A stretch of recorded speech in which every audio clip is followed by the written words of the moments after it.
Hello students and my dear friends, आज हम शुरू कर रहे हैं क्लास 11th चैप्टर 2 का topic quantum numbers. Quantum number is very important topic. जरूर इसमें से क्वेश्चन आपको बोर्ड में मिलेगा। तो सबसे पहला क्वेश्चन एराइज होता है, what are the quantum numbers? Quantum numbers tells about the position and energy of the electron. किसी भी इलेक्ट्रॉन की पोजीशन वो कहाँ प्रेजेंट है और उसकी कितनी एनर्जी है, ये हमें क्वांटम नंबर ही बताती है। क्वांटम नंबर्स 4 टाइप्स की होती हैं। Principal quantum number which is represented by the small n, azimuthal quantum number या orbital angular momentum quantum number या फिर सब्सिडियरी क्वांटम नंबर। इसको हम रिप्रेजेंट करते हैं स्मॉल एल से।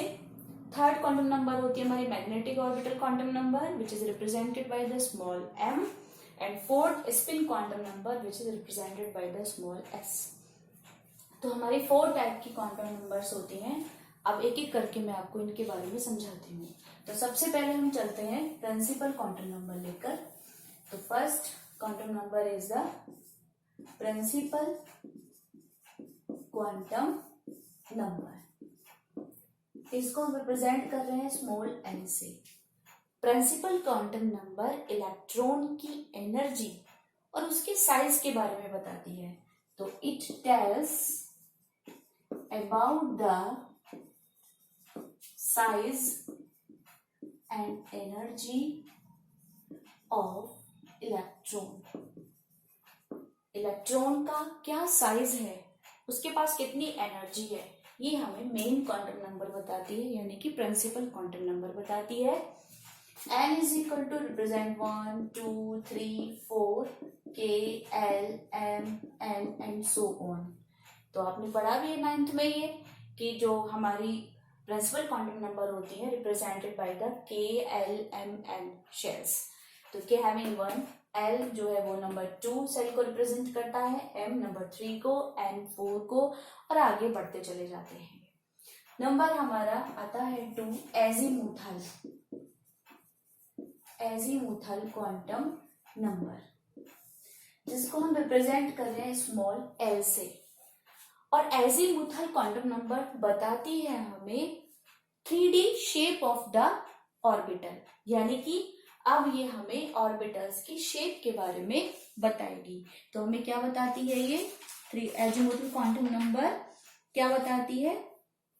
Shape of the orbitals. तो क्यों कोई भी अब ऑर्बिटल्स की शेप के बारे में बताती है। तो it tells about the shape, यानी कि वो भी कैसी 3 डायमेंशनल शेप के बारे में ऑफ द ऑर्बिटल्स। ये ऑर्बिटल्स की आपको क्या बताएगी? 3D शेप के बारे में बताएगी। और अगर आप वैल्यू बहुत, ये सारे क्वांटम नंबर एक दूसरे से रिलेट करती हैं। तो अगर जो L की वैल्यू होती है वो n के ऊपर डिपेंड करती है, और L equal to 0 to n-1 होता है। अगर आप L की वैल्यू निकालना चाहते हैं तो आपको कैसे, इफ आपको n इक्वल टू 1 है तो उसके लिए L क्या होगा? तो L is equal to 0 to 1-1, तो 0 to 0, तो L इज इक्वल टू 0। इस तरीके से हम निकाल लेंगे। If n is equal to 2 then what will be the value of L?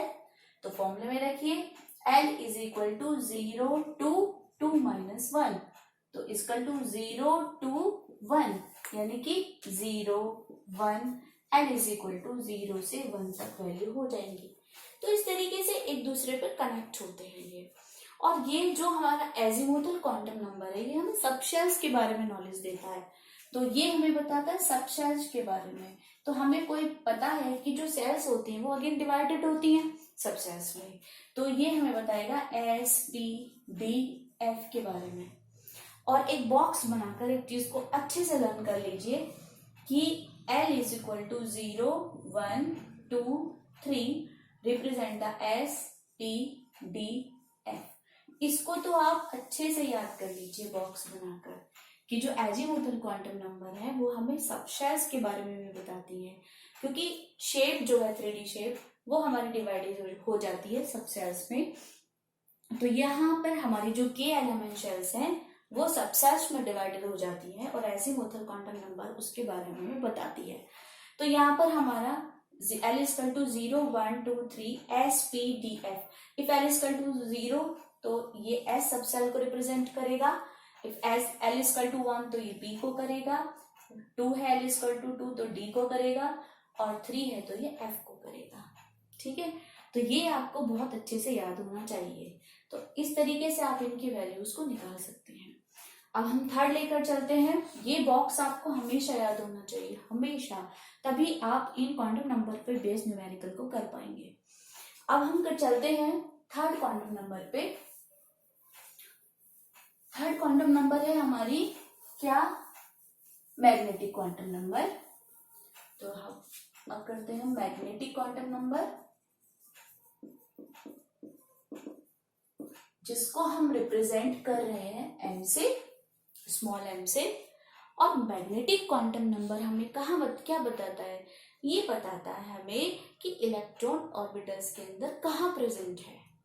ये हमें स्पेशल ओरिएंटेशन के बारे में बताता है इलेक्ट्रॉन के। तो it tells where electron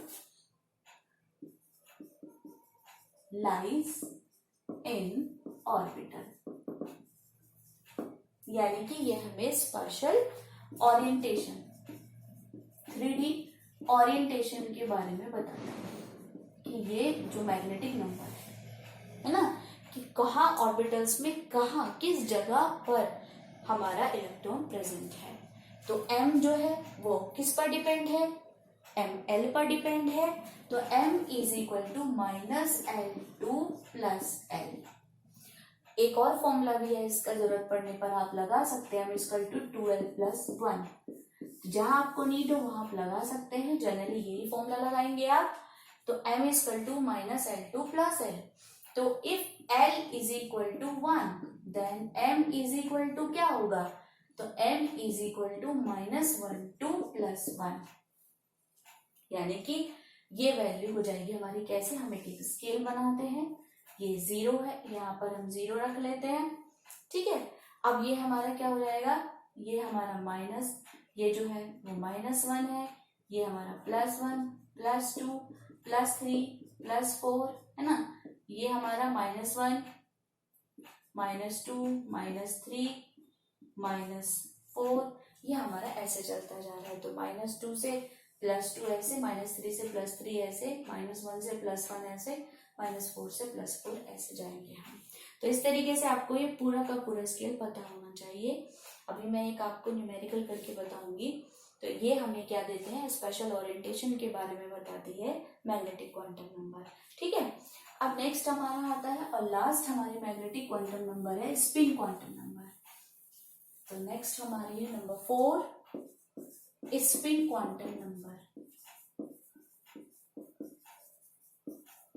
which is represented by small s। Spin का मतलब आपको पता है कि घूमना। अब क्या होता है, ये हमें किसके बारे में बता रही है, स्पिन क्वांटम नंबर इलेक्ट्रॉन के स्पिन के बारे में बता रही है, उसके घूमने के बारे में बता रही है ना, स्पिन क्वांटम नंबर। तो जो हमारी स्पिन क्वांटम नंबर होती है ये हमें it tells about the spin off electron.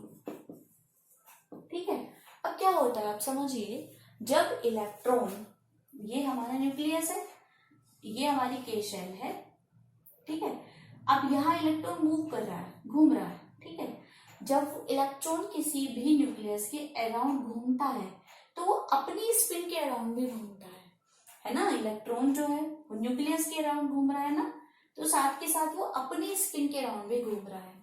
इसलिए स्पिन क्वांटम नंबर्स की 2 वैल्यूज होती है, +12 एंड -12।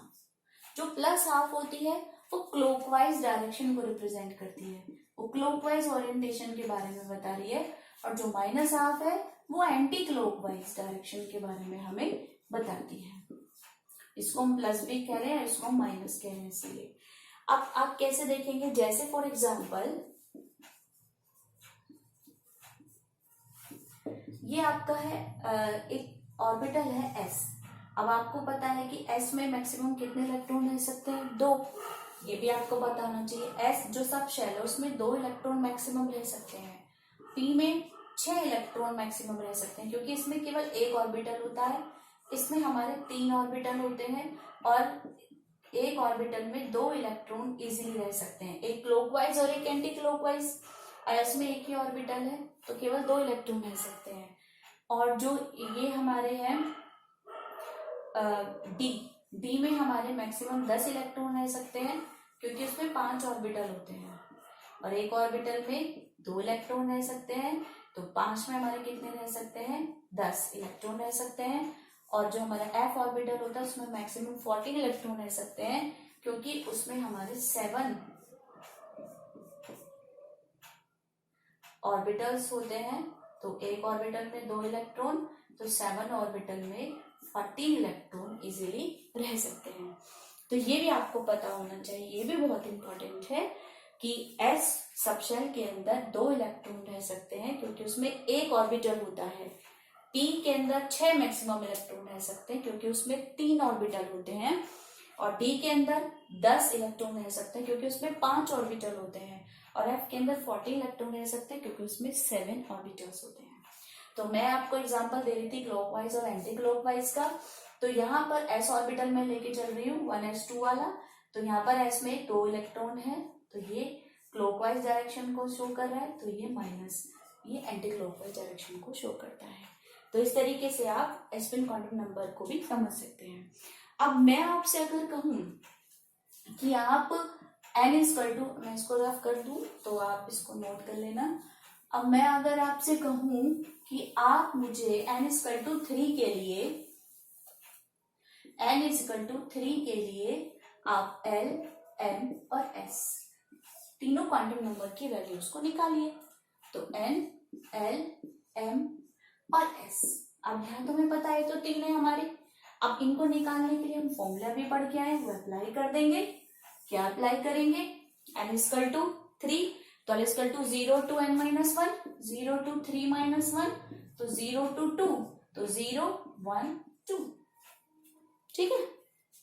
और m के लिए माइनस L2 प्लस L, तो माइनस 3 2 प्लस 3, यानी कि -3 -2 -1 0 +1 +2 +3।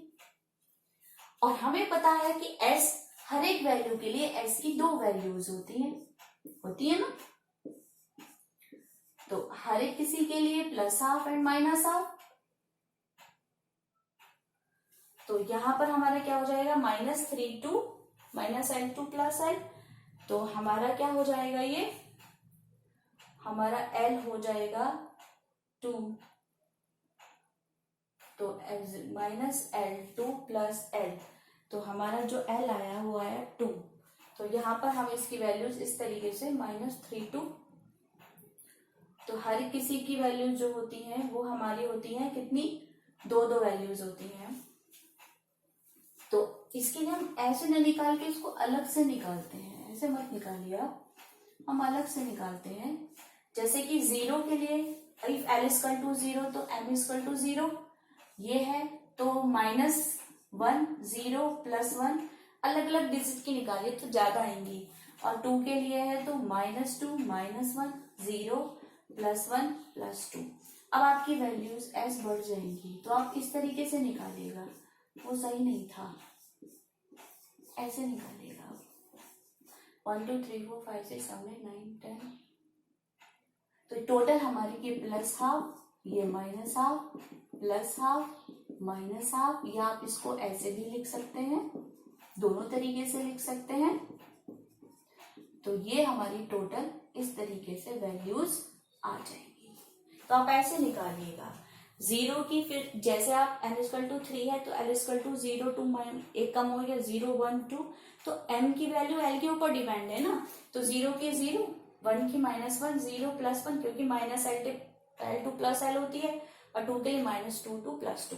और हर किसी के लिए चाहे 0 भी उसके लिए भी स्पिन क्वांटम नंबर की 2 वैल्यूज होती हैं। तो इस तरीके से आप न्यूमेरिकल सॉल्व कर सकते हैं।